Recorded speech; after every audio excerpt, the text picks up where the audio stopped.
Breaking news. I unmasked a federal cabinet minister who was an Al Qaeda sympathizer on a U.S. anti-terror watch list by David Hundeyin. So David Hundeyin is a young journalist, young Nigerian journalist, investigative journalist that is resident in the United States. And right now, he has come up again with another revelation, revealing a member of current government also that was a sympathizer of the Al-Qaeda and, has been in the U.S. anti-terror watch list for some time now. So let's see who that person identity is. I unmasked the people behind Boko Haram and detailed their funding infrastructure and pipelines in granular details. I revealed the existence of a cross-border human trafficking network in West Africa, which has operatives embedded in Nigeria's embassies and high commission in countries like Cote d'Ivoire. So I even put out the name and picture of Bello, the point man behind the trafficking, imprisonment, and murder of a young Nigerian woman in Abidjan. And after the police tried to botch the innumerable murder case, I was the one who jumped in and exposed the existence of a ritual murder syndicate operating in Akwa Ibom, an investigation that led to a death sentence for the murder suspect and sent the current Senate president into a panic. He threatened me with a lawsuit which he, of course, never followed through.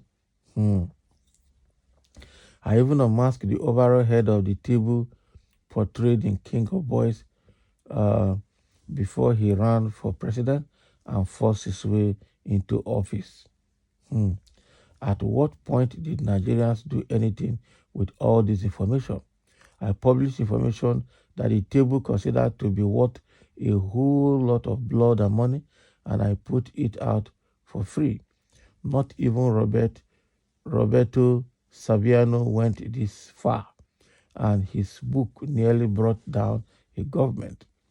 So I have published a book and I am currently writing my second, but ultimately to what end?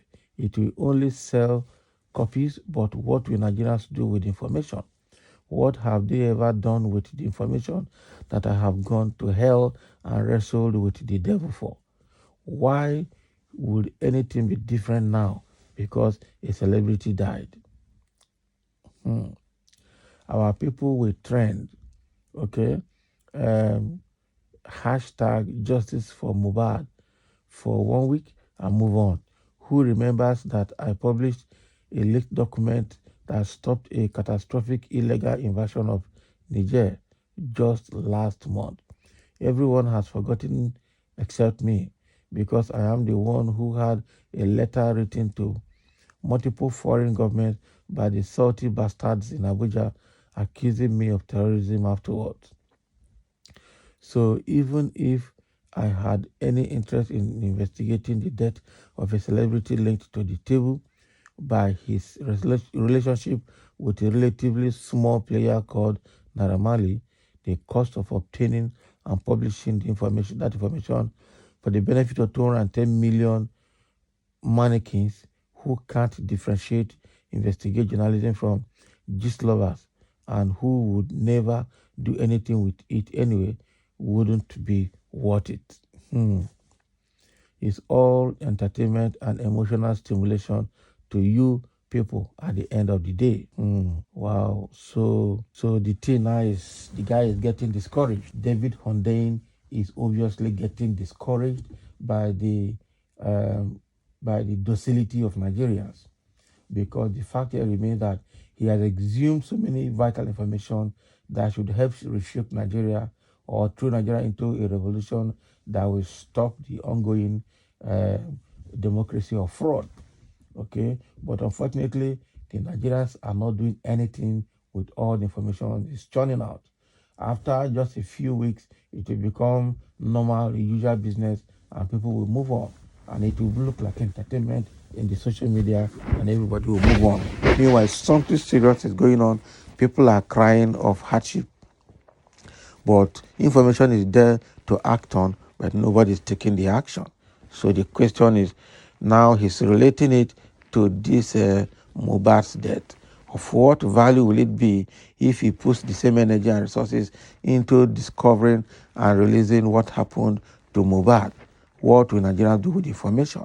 Because from what he's saying, he is linking the death of Mohbad to the cabal that is in power now in government and are linked to Naira Marley himself. Okay, so the question is, if all the details are out, what will they do with the details? That is the question now. And so, does it worth it? He is saying it doesn't worth it. He doesn't want it because much serious information has come out in the past and nothing was done about it. That is the big thing now. So from the tone of David Hundeyin here, I can see he's getting demoralized, he's getting discouraged because of the docility of Nigerians. Okay, not being active or acting on information that are privileged to get. This is serious war, man. Somebody say, you see, I have always said Nigeria is not ready. Do you see that they are not ready now? That is it. Nigeria is a difficult nation where Satan holds sway no matter the religious inclination. How many of them want truth for God is truth? Majority of our leaders are serving Satan. What do you expect? How many want truth? If there is truth in Nigeria, we will not be going through what the country is experiencing now. So take precautions of your life as you are stepping on their toes. They would reason. Exactly, they will reason. That is a very good advice to David Hundeyin coming from this guy. These guys that are in power are serving Satan, and they are satanic to the core. They are bloodsuckers, and that is true. So, Hundeyin, as you are doing your good job, investigative journalism, make sure you secure your life because sooner or later they will still come for you. Man, I really appreciate your effort at investigative journalism, but Nigerians are fools and robots manipulated by politicians.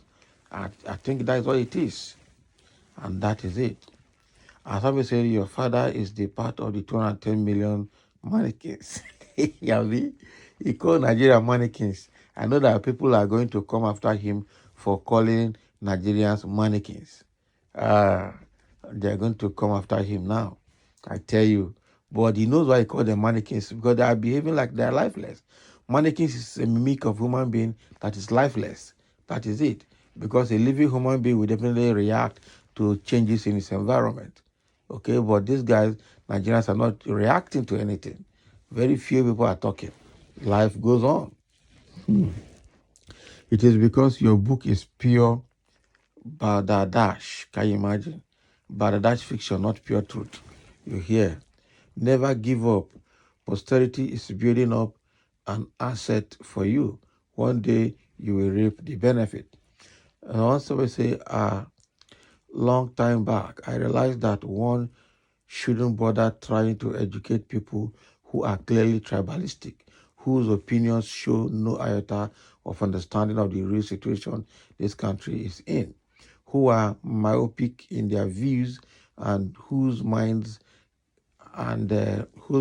can't hold any depth of thought. Please, my brother, refrain from arguing with stupidiots. Okay? It is infra-dig for you to do so. You will never succeed in educating their malnourished minds anyway.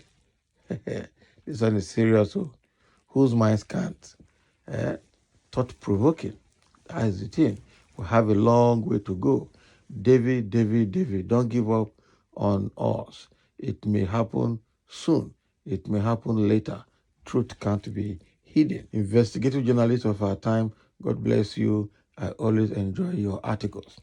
David Hundeyin, you have over 99.5% of all Nigerians, and one day you may become a governor or whatever, because one can only cover the truth for a while, but definitely the truth must prevail. It is just a question of time. Dave, carry on, carry go. Exactly. So that is what they're telling him, never to give up, because one day the truth is revealing will prevail.